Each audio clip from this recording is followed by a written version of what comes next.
Buenas tardes a todos.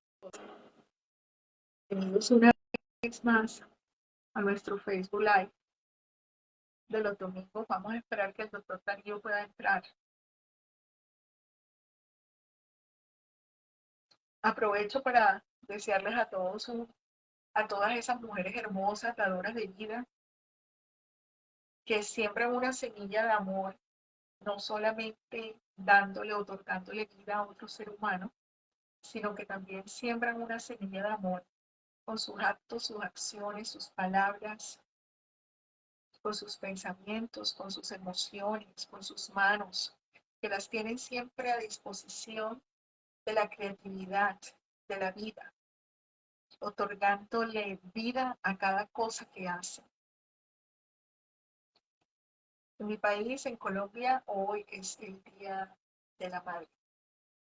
Así que una felicitación muy grande a todas esas mujeres maravillosas y hermosas.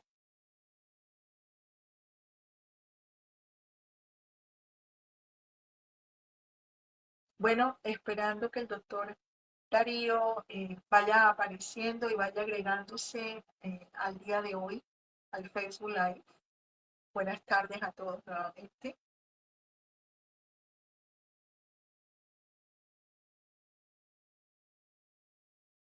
Vamos a ver si logramos.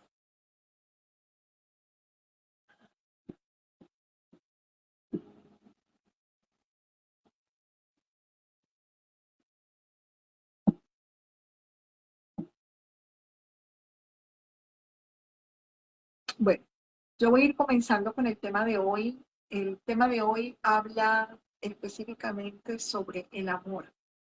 Es un tema que nosotros hemos considerado que es supremamente importante hablar en estos tiempos porque la mayoría de las personas creen que porque tienen sentimientos, tienen emociones, ya son expertos en el tema del amor. Y poco a poco empiezan a darse cuenta de las dificultades que están teniendo en sus relaciones amorosas y en sus relaciones interpersonales.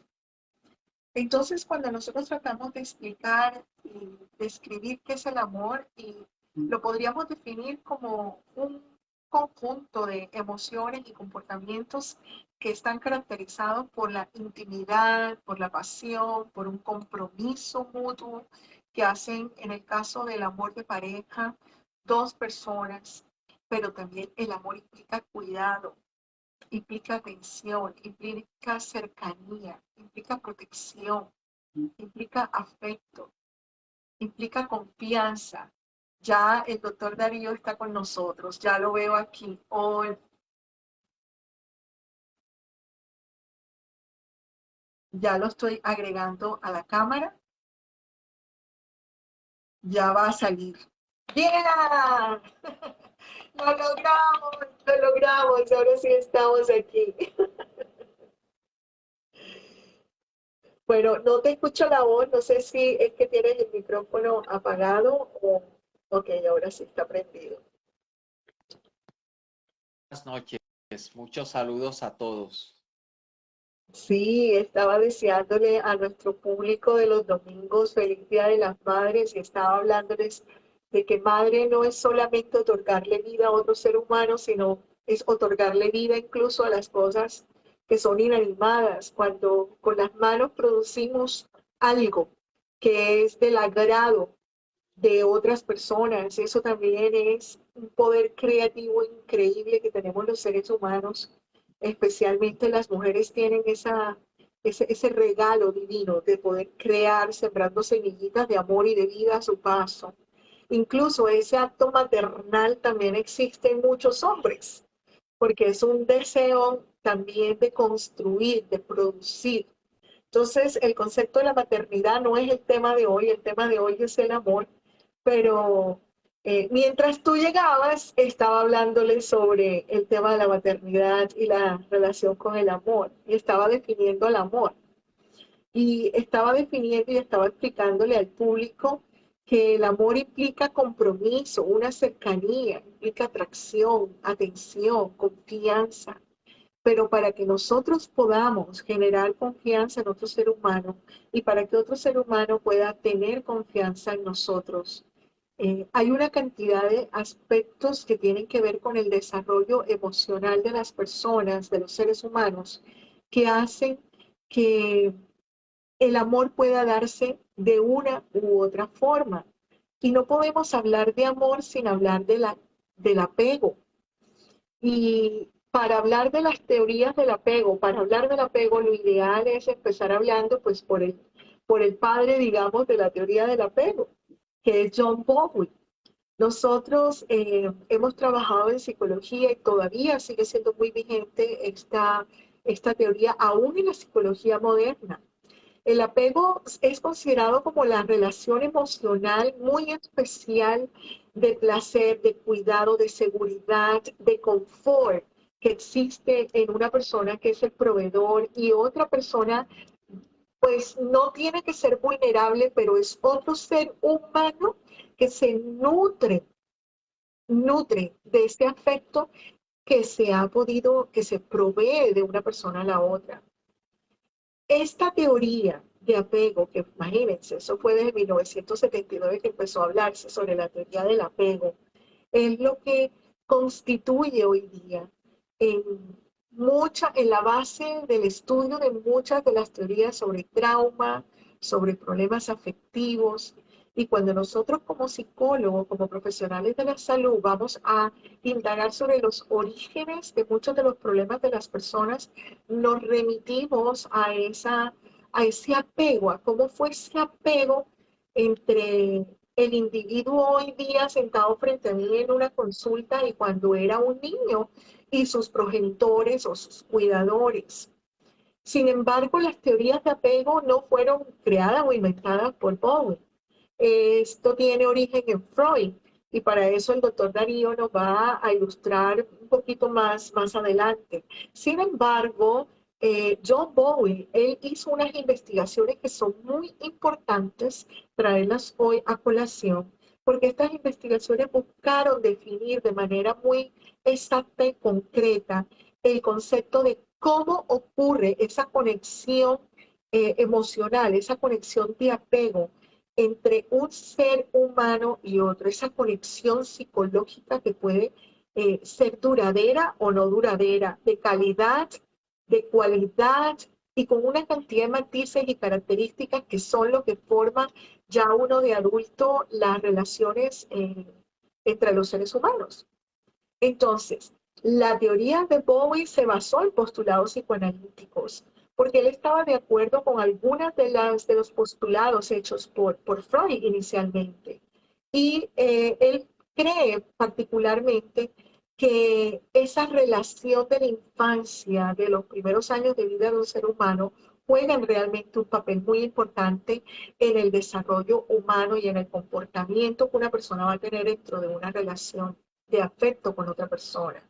Según las realizaciones, investigaciones de este autor que les hemos traído hoy, él habla de diferentes tipos de apego y cada persona, eh, digamos que puede vivir estos apegos cuando estamos niños, dependiendo, como había dicho anteriormente, de la relación que se establezca con el cuidador. Y de aquí depende el éxito, fracaso o incluso las características particulares de cómo se dan esas relaciones afectivas en la vida adulta. De hecho, el apego hace parte de la naturaleza humana, pero hace parte de la naturaleza en general, porque encontramos apegos también incluso en muchos animalitos, en la forma como se relacionan hijos con madres, y hay muchísimas investigaciones al respecto.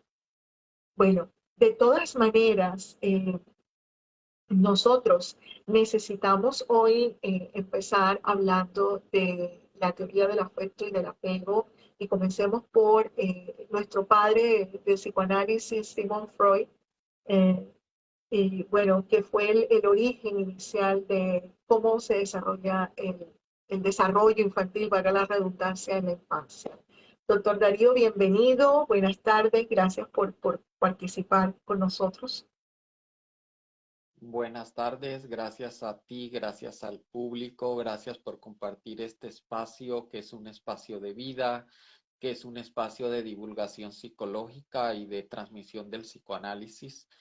Yo creo que cuando tú planteabas al inicio que el tema no era de la maternidad y dabas eh, el, la el feliz Día de las Madres, hacías la felicitación a las madres. Yo creo que la maternidad y el amor tienen que ver por cuanto ese vínculo inicial, ese vínculo primario de amor que establece el humano en un inicio, lo establece con esa figura que el psicoanálisis llama otro primordial, y no es más que ese vínculo primero con la madre, y que es un vínculo que es necesario para que el humano insista en la vida. Es el vínculo que le otorga existencia al ser humano. Es Ujú, el vínculo que se relaciona con la pulsión de vida por cuanto, como diría Lacan, el ser humano nace en un estado de prematuración. Es decir, tiene que haber alguien allí que le dé ujú, amor a ese ser humano, que le cuide a ese ser humano, que le satisfaga las necesidades básicas iniciales, porque de no ser así, su existencia peligraría. Pero ujú, aparte de eso, es a través de la madre como primer vínculo donde se transmite un lenguaje. Y el ser humano desde ese punto de vista ujú, es un ser de lenguaje, es a través del inconsciente como se deja entrever, es a través del lenguaje como nosotros podemos acceder al inconsciente, y allí están las marcas de ese otro primordial. Allí están las ujú, marcas de la madre por cuanto el sujeto primariamente desde antes de nacer de ese sujeto ya la madre tenía fantasías con respecto a cómo será ese niño, con respecto a cómo adviene ese niño a la vida. Desde ese punto de vista ya la madre lo ha podido desear o no. Y así. no es casual que cuando nosotros vemos la asignatura de psicopatología, los que estudian Ujú, psicología en las universidades, cuando se enseña a hacer la historia clínica, en la historia clínica hay una parte que tiene que ver con si el niño fue deseado o no al hacer la ujú, historia clínica de un paciente.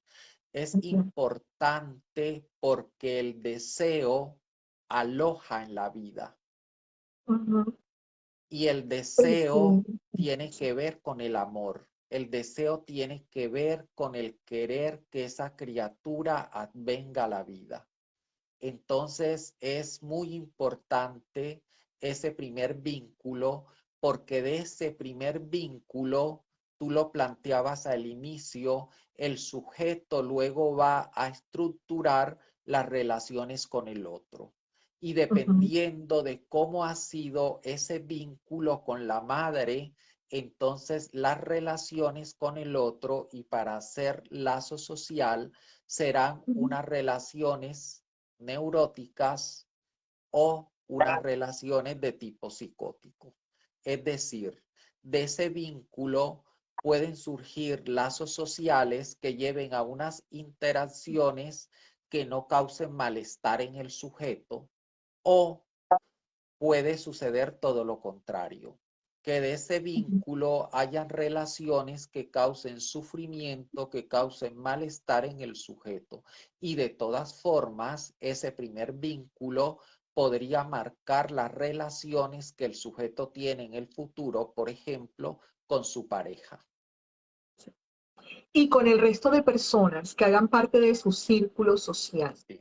Porque, miren, cuando estábamos hablando, cuando yo les estaba mencionando lo de la teoría del apego, que realmente es como los patrones lo que estás diciendo, Darío, son los patrones, son la cerca que permite al individuo constituir su vida emocional los primeros años de vida. Si un niño crece con plena confianza de que su cuidador, su madre, su progenitor, la persona adulta, siempre va a estar disponible para él, estoy hablando en las primeras etapas de vida de un ser humano, será menos probable que este sujeto de adulto crezca con miedos, con inseguridades, en comparación con un niño que no cuenta con un cuidador que puede estar ahí para él, no solamente para proveerle el alimento, porque es que hay muchas personas, y hablando del Día de la Madre, hay muchas mujeres que creen que con alimentar físicamente un bebé basta, pero está comprobado científicamente que hay un alimento que va directamente a las emociones, a la estructuración psíquica mental y que ayuda a la evolución normal del cerebro de un niño y de todo su aparato cognitivo que se llama afecto. En, en, en inglés es muy fácil diferenciar nutrir o sea, en nosotros en español, nutrir, nutrición, va muy relacionado con la alimentación física. En el inglés hay dos palabras que aunque suenan muy similares, una es que habla como de naturaleza y el otro de nutrición. El uno es lo que viene dado por el ser humano como ser biológico que es, y el otro es lo que se da porque queremos dar.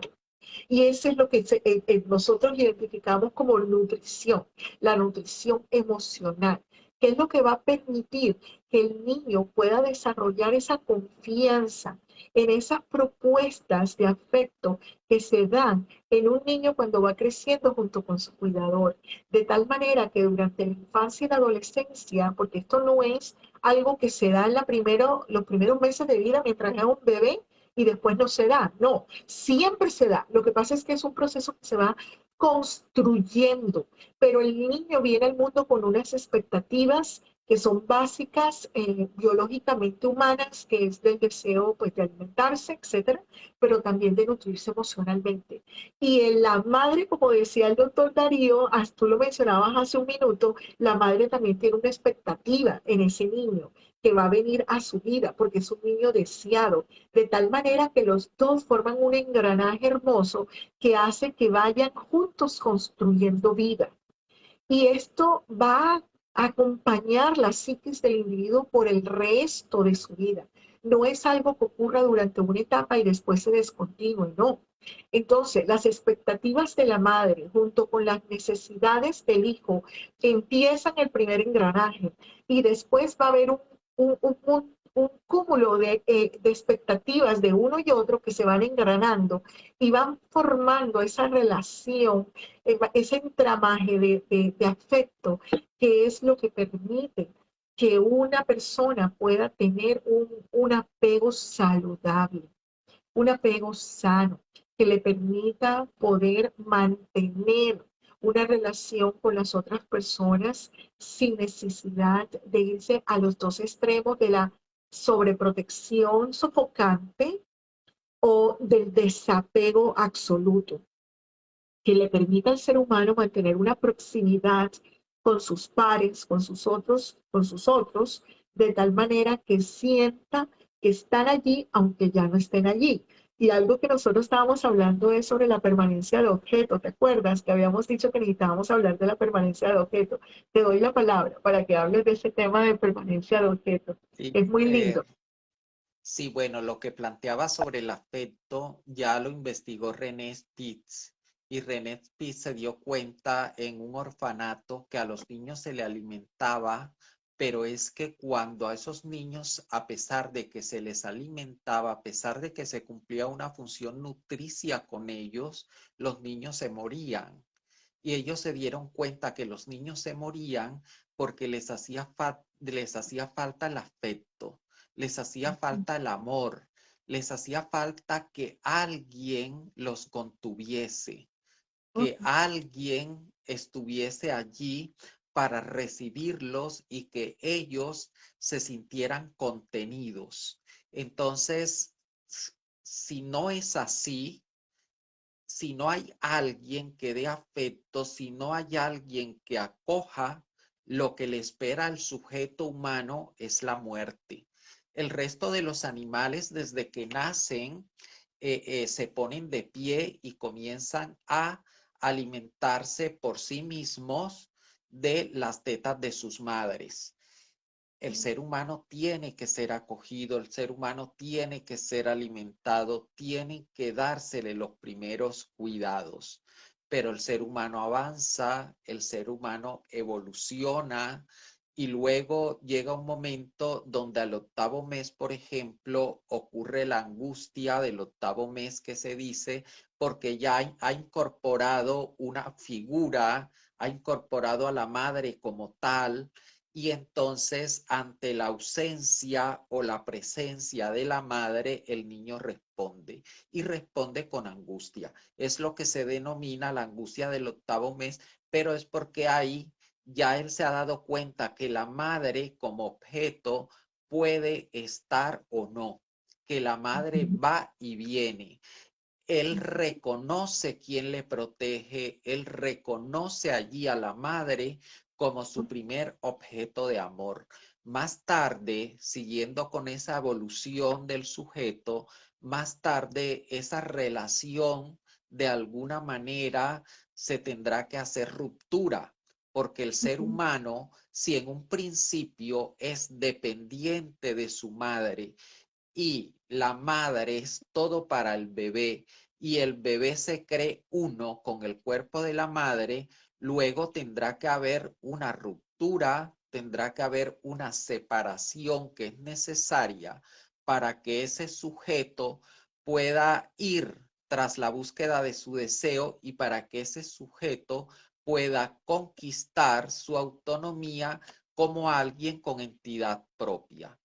Para eso tiene que reconocerse él como tal, independiente de su madre, como un Ujú. otro, como un otro. Entonces es importante, a eso el psicoanálisis le llama la castración, que es un concepto como muy técnico, pero lo que es importante remarcar aquí es que a partir de la castración, él tiene que buscar algo más, porque queda en falta, porque se da cuenta que no es todo para su madre y en esa búsqueda de alguien más, entonces se encamina a buscar otros Ok. objetos de amor que sean sustitutos de ese amor primordial. Es un proceso doloroso, pero es un proceso básico para que él salga del nido materno y para que busque más allá del nido materno. Es un proceso también de vida.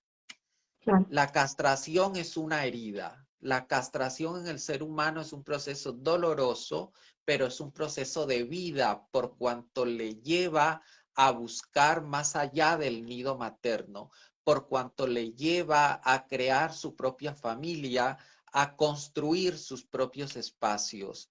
Y allí aparece el deseo y allí aparece el amor.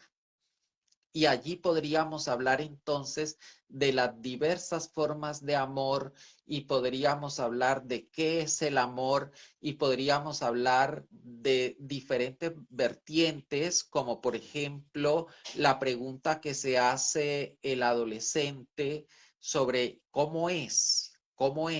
qué es amar.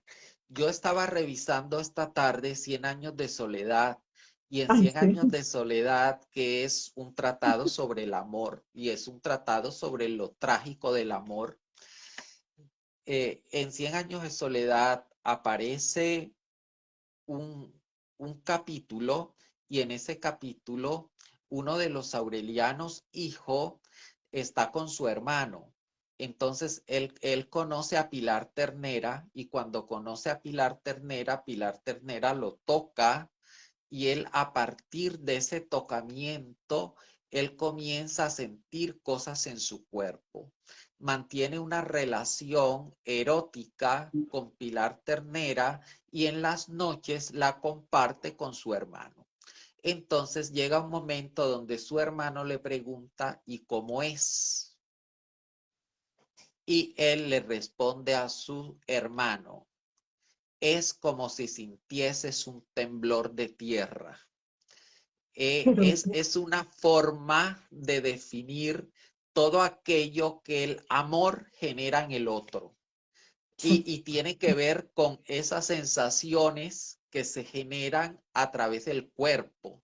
Tiene que claro, ver con la acerca de adrenalina. cómo goza ese cuerpo. Entonces, Ujú, cuando él le responde a su hermano, es como un temblor de tierra, no hace más que referirse a ese ujú, goce en su cuerpo que ha sentido con respecto a Pilar Ternera. Entonces, ujú. allí el amor es todo exploración. Allí nosotros podríamos preguntarnos hasta dónde el amor es tal en la adolescencia y hasta Ujú, dónde esos objetos son intercambiables, esos objetos son objetos que no permanecen porque el adolescente está no solamente en una búsqueda de exploración de su propio cuerpo, sino en una búsqueda de exploración de cosas en el otro, en el par. ujú. Sí, es importante en este momento indicar que nosotros siempre lo mencionamos, el ser humano es un ser integral. Nosotros no solo somos una psiquis, una mente, nosotros también somos un cuerpo. Así que de la misma manera como la calma y la tranquilidad que es necesaria que se produzca en el bebé para el desarrollo biológico, mental, psíquico y también neuronal, en un bebé, que realmente esa calma y esa tranquilidad, esa nutrición afectiva que yo mencionaba antes, esa descarga de dopamina, que es la hormona, que es una descarga de dopamina, que es una hormona producida por el cerebro y que ocurre en respuesta a ese afecto, a esa nutrición afectiva que provee la madre. En el adolescente, esas descargas eléctricas o ese terremoto, ese temblor, ese movimiento telúrgico que ocurre pero al interior del cuerpo es producido por la adrenalina. Y porque eso es todo lo opuesto. Son dos etapas del desarrollo muy distintas, pero lo que sí nosotros podemos decir es que lo que hace que para un adolescente, como está explicando el doctor Darío, que se ejemplifica muy claramente en 100 años de soledad, que esa persona, ese par, esa pareja se convierte en el centro del mundo, es porque tiene todo el momento, todo el deseo de estar siempre con esa persona. No estoy hablando solamente de sexualmente, aunque en la adolescencia, gracias a los procesos hormonales propios de la adolescencia, no hay mucha diferenciación entre el deseo sexual y el deseo emocional. Y es ahí donde está el peligro. Pero emocionalmente nosotros en la adolescencia estamos presos de un cuerpo que responde a toda esa estimulación y esa estimulación va directo aquí y hace que el cuerpo se sienta así, como que tenemos un temblor de tierra dentro del cuerpo. La hormona de recompensa que yo antes había mencionado, llamada dopamina, esa hormona se produce en combinación con la adrenalina, una y otra, y una, por eso yo le digo a los adolescentes, cuando uno está adolescente uno se enamora 100 veces al día y ellos se ríen, pero es verdad. O sea, tú ves a un carácter en la televisión y te enamoraste porque te pareció divino en la adolescencia o los preadolescentes. Viste a alguien que pasó en la calle, no, es divino, es espectacular. O sea, te enamoras 100 veces al día. Cada vez que veas algo que sea un estímulo natural a tu cerebro y se produzca una hormona u otra, eso te hace sentir exaltado, elevado. existe un aumento de la oxitocina, empieza a ocurrir una cantidad de vasopresina a producirse en el cuerpo que induce a ese deseo. En el fondo, eso, biológicamente hablando, esa combinación de esas hormonas llevan al ser humano a tener el deseo de estar unido a esa persona. O sea, es algo biológico producido por un estímulo externo que es la persona que le tocó la mano, como en el ejemplo que acabas de poner, Darío. El cuerpo responde. Entonces, mientras hay una disminución en la actividad de la amígdala, que es otro de los órganos cerebrales que están muy comprometidos con esta parte de los afectos y de las emociones, eso te hace sentir mejor. Y eso es lo que te hace generar la idea de enamoramiento. Y lo curioso es que además te promueve una idea de confianza en esa otra persona, pero la gente no lo sabe en la calle. O sea, a nadie, a ninguno nos enseñaron de que es mi cerebro reaccionando hormonalmente a un estímulo externo que es agradable de alguna manera a mi cuerpo. Entonces, muchos adolescentes o muchas personas nos hemos creído de pronto en algún momento de la vida enamorados. Y la vez pasada nosotros tuvimos un tema muy interesante donde hablábamos de las etapas por las cuales pasa el amor. Y esta primera etapa es la que generalmente nos hace tener una falsa idea de enamoramiento. Y esto realmente nos lleva a ese primer amor que es muy intenso, demasiado intenso. Esa primera parte tiene en la neurociencia, la equiparan mucho con el efecto que ocasiona, y lo decía yo anteriormente, la cocaína o la heroína en el cerebro. Imagínate, me emocioné. Es un tema hermoso, es un tema hermoso. Pero ese amor romántico no es el único. Después empiezan a haber otro tipo de situaciones ya más conscientes, más claras en el individuo, que nos hace ir pasando de esa primera etapa de enamoramiento. Y empieza a haber otras funciones cerebrales involucradas en ese acto de enamoramiento. Entonces, se pasa del impulso sexual, de ese deseo de estar con la otra persona, de poseer, lo que tú decías, de poseer al otro. Y pasamos entonces a la segunda etapa de amor romántico. Ahí está la dopamina, que nos hace sentir como si estuviéramos flotando y estamos tranquilos. Y después viene el amor, el apego, el amor filial, el amor que es el tema de hoy, la decadencia del amor, ¿cierto? Porque esa tercera etapa, muchas parejas se quedan hoy día en la primera, en la segunda y no pasan a esa tercera etapa.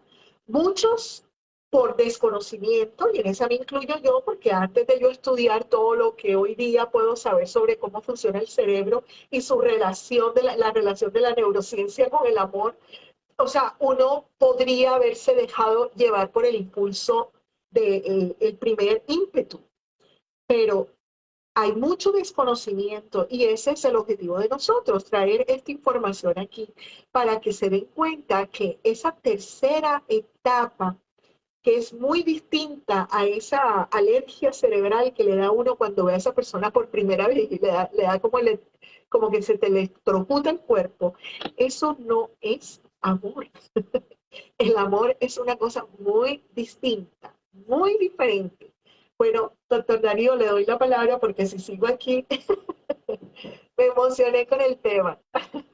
Sí, hay un libro que se llama La agonía del Eros, porque el amor, cuando hablamos de amor, tenemos que hablar también de deseo y tenemos que hablar de el eros, de la pulsión de vida en contraposición con la pulsión de muerte que llamaría el psicoanálisis. Y entonces hay un libro que se llama La agonía del amor y es un libro escrito por Jung-Chul Han, que en otras ocasiones lo hemos citado aquí. En ese libro, La agonía del amor, hay una frase que me pareció interesante traerla a colación él dice, al amor de hoy le falta toda trascendencia y transgresión. Es decir, de alguna manera el amor es un riesgo y el amor es un salto al vacío, por cuanto el que ama no sabe qué va a encontrar del otro lado, ni tampoco sabe qué tan correspondido es ese amor del otro con respecto al que él siente. En ese sentido es como ir a ciegas. Pero aquí surge también una pregunta: ¿qué pasa con las nuevas formas de relacionarse de hoy que tienen que ver con la multisexualidad, pero también con esos diversos canales de comunicación que tienen las personas para relacionarse? Hace 20 años, por ejemplo, no existían las redes sociales. Hace 20 años, las personas se encontraban y los lugares de encuentro eran, por ejemplo, las fiestas. Hace 20 años, si la pareja sentía algo, erotizaba al otro, entonces lo primero que hacía era pedirle el teléfono fijo, y con eso se enviaba un mensaje: tú me interesas. Y si dabas el número de teléfono y si pedías un bolígrafo para anotarlo, entonces ese otro mensaje era recibido como que yo también te intereso. Entonces luego venían las llamadas, las comunicaciones, etcétera.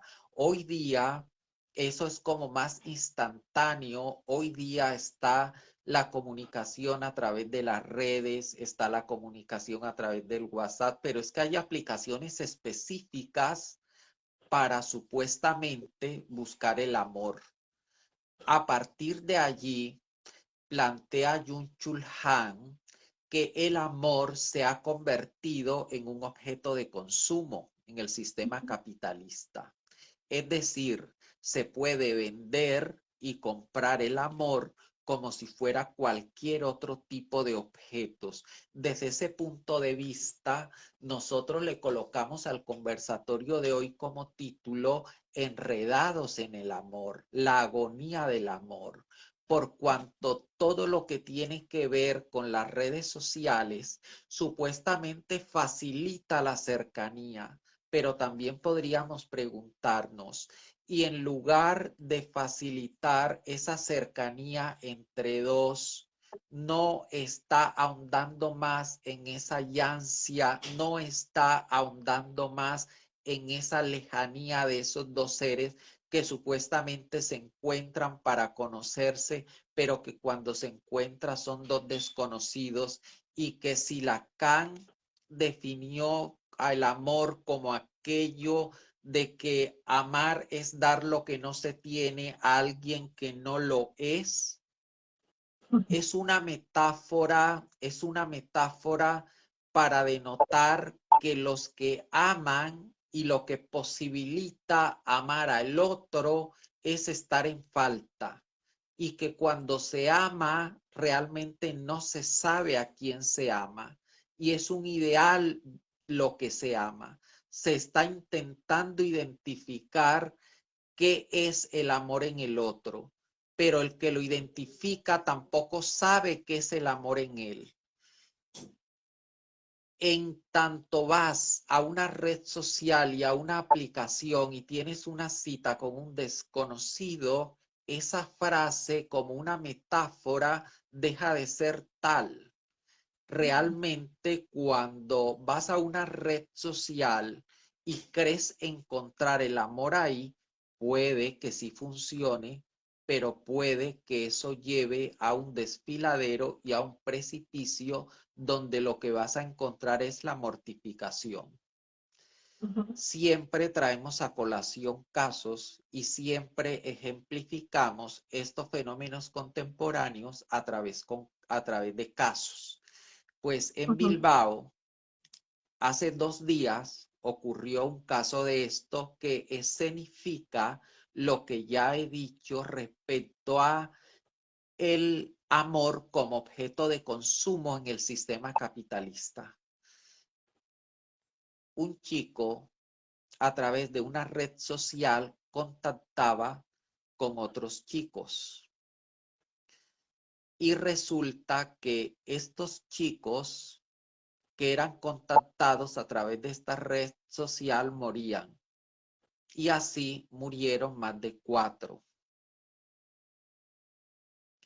Los familiares de uno de estos chicos se dieron cuenta que su cuenta bancaria estaba vaciada y eso dio lugar a que se hiciera una necropsia. Y en la necropsia se encontró que en el cuerpo del cadáver había una sustancia, éxtasis líquido. Resulta que el éxtasis líquido, cuando se consume con alcohol, puede provocar la muerte. Y cuando se consume el éxtasis líquido, los primeros momentos del consumo, el sujeto pierde la voluntad y queda a merced del otro. En una relación de pareja normal, también se pierde la voluntad y también queda a merced del otro. Pero en una relación de pareja, entre comillas, normal, donde uno de ellos no pretende sacar partido de ese momento de fragilidad del otro, las cosas suceden sin que se ponga en riesgo la vida. No obstante, acá usaban esos primeros momentos del consumo del éxtasis líquido y esa pérdida de la voluntad para pedirle las tarjetas de crédito y las claves, con las cuales posteriormente vaciaban la cuenta bancaria. Resulta que es difícil cuando se usa el éxtasis líquido que queden rastros en el cuerpo. Por eso, durante las primeras necropsias no pudieron identificar de qué morían los hombres. Sin embargo, con exámenes más especializados, se encontraron los rastros de estas sustancias en el cuerpo de los cadáveres.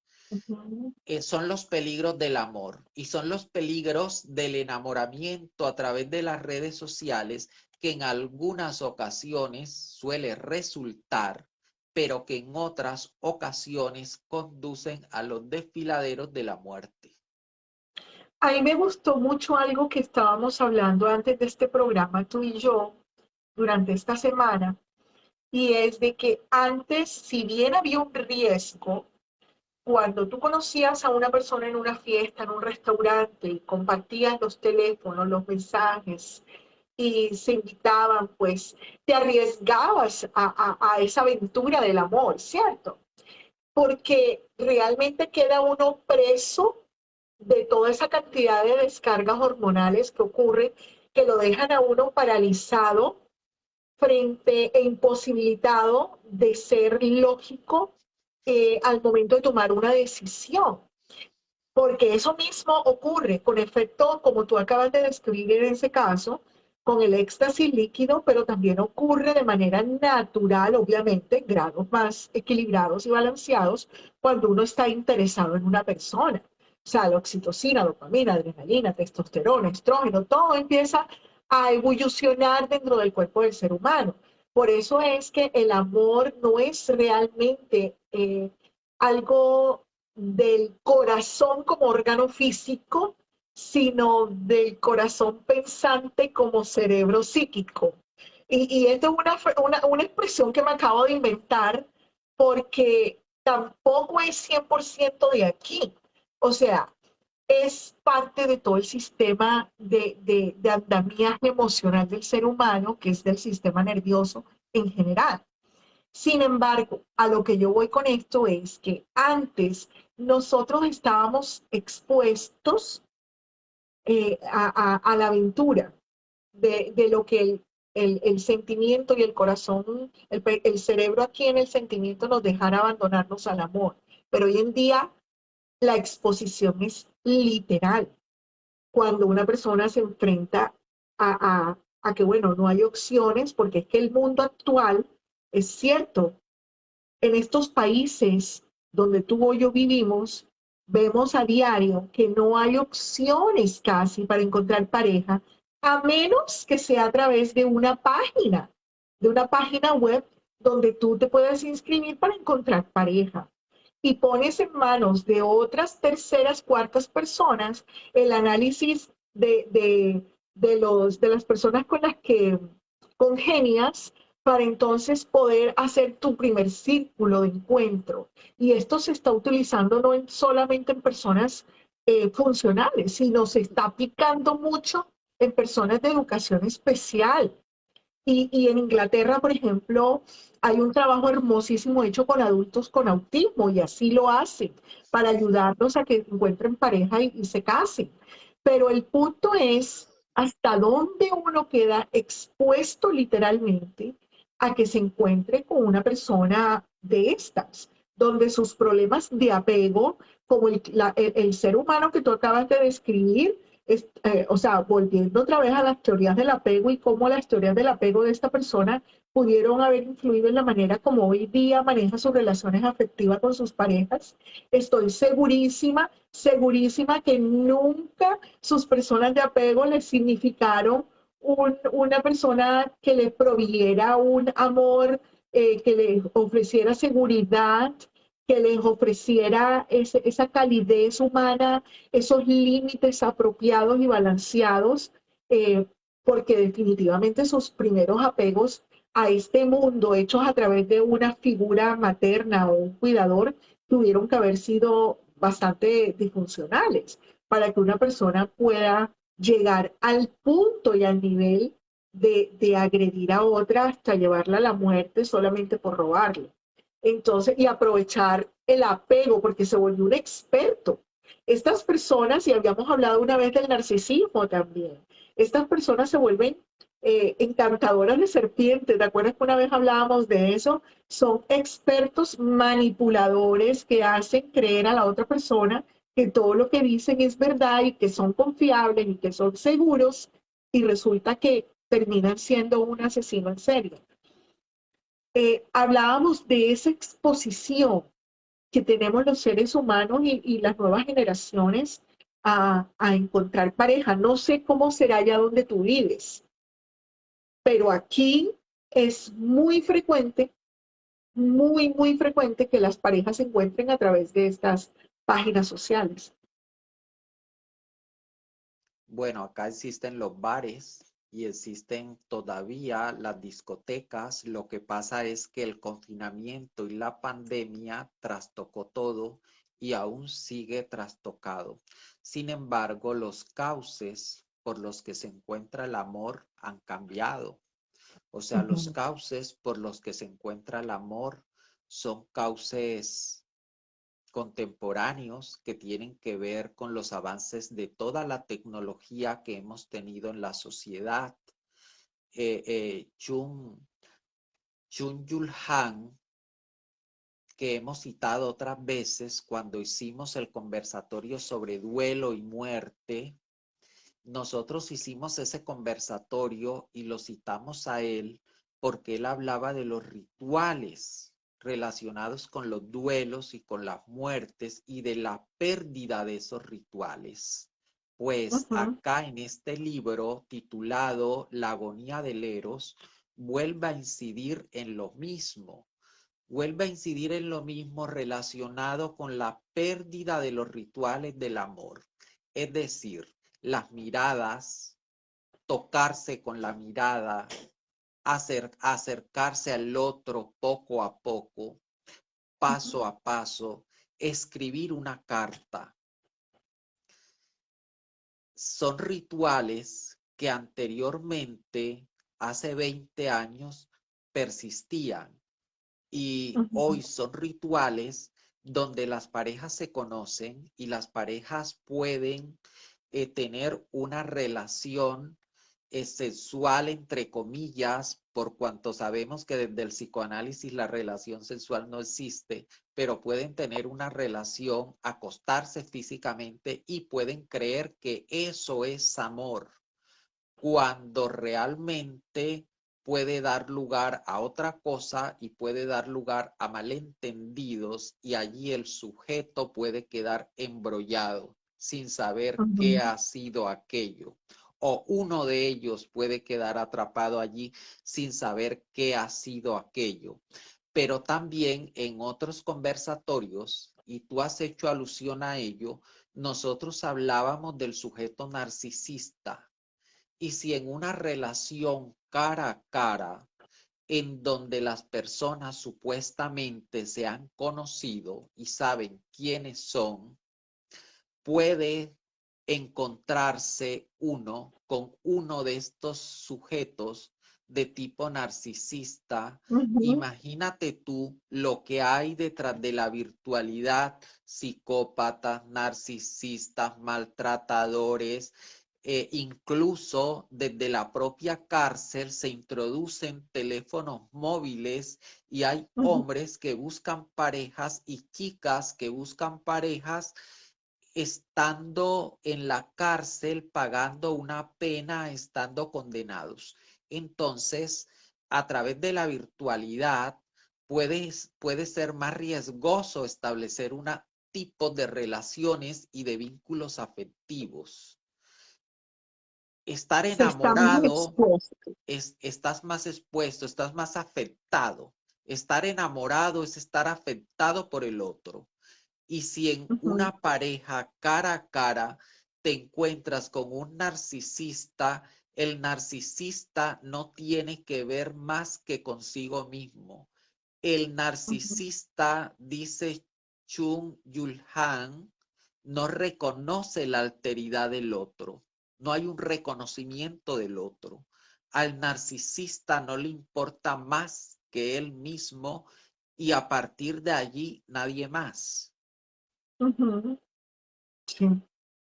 Y creo que por aquello del tiempo que ya vamos, eh, es importante, yo creo que analizar esto de el amor es una emoción o es una elección, porque hoy día tenemos que analizar muy bien qué tipo, qué tipo de relación queremos formar.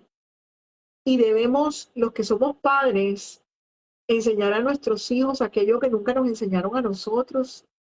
Y es que desde mi punto de vista como profesional pienso que hoy en día, para poder ir acorde con estos cambios tecnológicos y con la realidad biológica, emocional y psíquica del ser humano, lo ideal es enseñar a nuestros hijos a que el amor, para enfrentarse al amor, tienen que hacer una muy buena elección, tienen que hacer un muy buen estudio, una muy buena preparación para que puedan hacer una buena elección, para que no caigan presos de narcisistas, psicópatas y todo este tipo de personas, porque la realidad es que en el futuro las redes sociales para encontrar parejas van a estar a la orden del día. O sea, va a ser casi que la única forma de encontrar una pareja.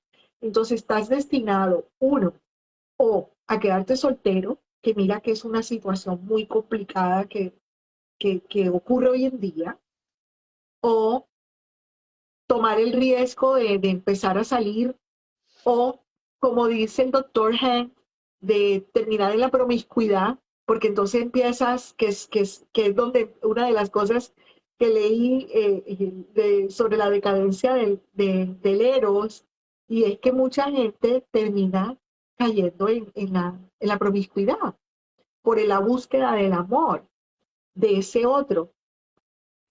eh, Realmente no hay muchas alternativas saludables con respecto a la búsqueda del amor. Estamos en una época, pienso yo, de supervivencia al amor. El amor hace parte del ser humano porque es algo que viene con nosotros. Con un buen o mal apego no importa si hayamos tenido una mala relación con nuestros, las personas que estuvieron a cargo de nosotros siendo niños, no importa. Lo cierto es que para nosotros realmente el amor siempre va a tratar de venir al rescate de nuestra vida, de nuestra soledad, de nuestro crecimiento, de nuestro desarrollo, hace parte de nuestra evolución como individuos individuales y como individuos parte de la sociedad. Entonces, hace parte de nosotros. Y necesitamos, nosotros lo hemos dicho, somos personas, somos animales gregarios, nosotros no vinimos para estar solos, aislados. O sea, el ser humano siempre va a tratar de buscar a alguien que lo acompañe para estar, pues para enamorarse. Entonces hay que, hoy en día, hoy, antes de terminar el programa, creo que es importante recordar que el amor pasa por esas tres etapas. La primera, que es la pasión, la de la electrocución y la del terremoto interno. La segunda, que es ya más calmada, más tranquila, más apaciguado, que es la etapa del romanticismo, etcétera. Y la última etapa, que es la del apego. Entonces, hay que empezar a educarnos y a educar con respecto a que la primera etapa es engañosa, la segunda etapa podría todavía ser un poco engañosa y que la tercera etapa es donde realmente tú puedes empezar a saber si esa persona va a ser esa persona con la que quieres experimentar la adultez o quiere convertir, o si esa persona es aquella persona que se va a convertir en tu refugio, en tu otro donde tú vas a sentir, donde puedes depositar tu ser, la proyección tuya en el otro, para empezar a sentir esa y terminar de recuperar esa parte del apego infantil que uno de pronto no pudo tener.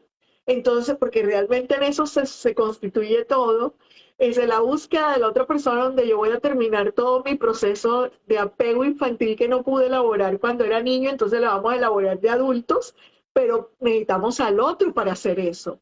Entonces hay que saber dónde encontrar esa persona ideal para crear ese vínculo afectivo que nos brinde seguridad, nos brinde comodidad, confianza y tener mucho cuidado con esos ambientes de peligro. Y bueno, desafortunadamente el amor está amenazado. El amor está amenazado y esa es una realidad. Bueno, esa sería mi conclusión, Darío. Sí, muchas veces ese amor idealizado tampoco se encuentra. Es una Casi. búsqueda que puede resultar como una búsqueda infructuosa y puede dar lugar a mayor sufrimiento y malestar. El amor agoniza, yo concluiría con el autor que hemos venido citando, con Jung-Chul Han, porque se convirtió en objeto de consumo. Y en tanto ha sido convertido en un objeto de consumo, pues también es objeto de estafa. Entonces me estaba acordando del estafador de Tinder, el famoso documental sobre el estafador de Tinder, pero también me estaba acordando del estafador del amor de Barcelona, que él llevaba una vida de rico, llevaba una vida de millonario, porque contactaba a través de las redes sociales con mujeres adineradas. Y los procesos jurídicos todavía están abiertos para él. Todavía tiene procesos jurídicos abiertos, las mujeres lograron localizarlo y lo han llevado a juicio. Pero es que la primera mujer que fue estafada por el de Tinder, ella ha seguido encontrando o tratando de encontrar el amor a través de las redes. Y ella en el documental lo deja muy claro, con todo el sufrimiento y con todo el malestar, ella dice, sigo buscándolo. O sea, ¿qué es desde el punto de vista del psicoanálisis y desde el punto de vista del sujeto del inconsciente? ¿Qué es lo que ella dice seguir buscando allí, después de haber pasado por la experiencia traumática que pasó? Y eso nos hace remitirnos a ese vínculo primario, porque lo que ella vivió en ese vínculo primario es lo que hoy vive como trauma. Sí, sí. Bueno, definitivamente es cierto que como seres humanos nosotros necesitamos sentir que este mundo es un lugar lleno de confianza, de seguridad, que somos personas dignas y capaces de contribuir a la sociedad, pero que la sociedad también puede contribuir a nosotros. Y bueno, todo eso nos motiva a la búsqueda del amor, a la búsqueda de los amigos, a la búsqueda de los afectos, a la búsqueda de una vida familiar estable. Y yo creo que mientras seamos seres humanos reales, nosotros nunca vamos a dejar de estar buscando eso, esa falta, ¿no? La búsqueda de la falta. Siempre va a estar allí, pero no está de más que tengamos claro esto que hemos hablado hoy, que nos cuestiona, y para aquel que quiera escucharlo, recomiendo que en Netflix está el caso del estafador de Tinder, para que esta conversación de hoy les dé un poquito más de sentido y de ilustración a los riesgos del amor. Lo mismo que al hecho de que el amor hoy día se está comercializando, y como es algo que se comercializa, es algo que se puede obviamente vender, comprar, canjear, y que hoy día las relaciones afectivas se establecen de manera muy superficial. Los amores hoy se establecen de manera superficial tanto como nos puede atraer una camisa en una vitrina. Nos parece linda, nos sirve para este evento, entonces vamos a usarla. Y estamos permitiendo de alguna manera que se haga este abuso, desuso y abuso del amor. Y bueno, nos volvemos aquí, seguiremos con nuestro ciclo de talleres psicoeducativos. Muchas gracias a las personas que entraron y salieron. Hoy es el Día de la Madre, hoy no, la verdad fue que cuando planificamos esto no caímos en cuenta que era el Día de la Madre, pero no importa, queda la grabación. Quiero decirles a todos y aprovecho que también pueden ver todas nuestras conferencias en YouTube, porque después que terminamos se editan y se pasan a YouTube, pero también pueden localizar al doctor Darío José Arpeta Alba a través de las redes sociales. Aparece así en Instagram, aparece así en Facebook, y también aparezco como Carolina Coronado en Instagram, en Facebook. Y también nos encuentran, o sea, si buscan Carolina Coronado, encuentran también en la página web la información del doctor Darío José Arpeta Alba. Ponemos a su disposición nuestros talleres, conferencias, y también ponemos a su disposición nuestro consultorio virtual. Yo ubicada en Estados Unidos, el doctor Darío en España, pero atendemos pues a nivel internacional y somos los dos colombianos. Y seguiremos, pronto les estaremos también informando sobre una conferencia que vamos a dictar en una universidad de Colombia, y posiblemente vamos a ampliar eh, este círculo de conferencias y de talleres y de psicoeducación, no solamente a los domingos, posiblemente a otros horarios. Bueno, muchas gracias a todos. Doctor Darío, lo dejo que despida a la tarde. Un placer, gracias a quienes estuvieron, y si no estuvieron, pues suponemos que lo verán por diferido, y que por favor comenten, hagan las preguntas que nosotros estaremos viendo y estaremos respondiendo. Un abrazo enorme, un placer estar con vosotros. Buenas tardes.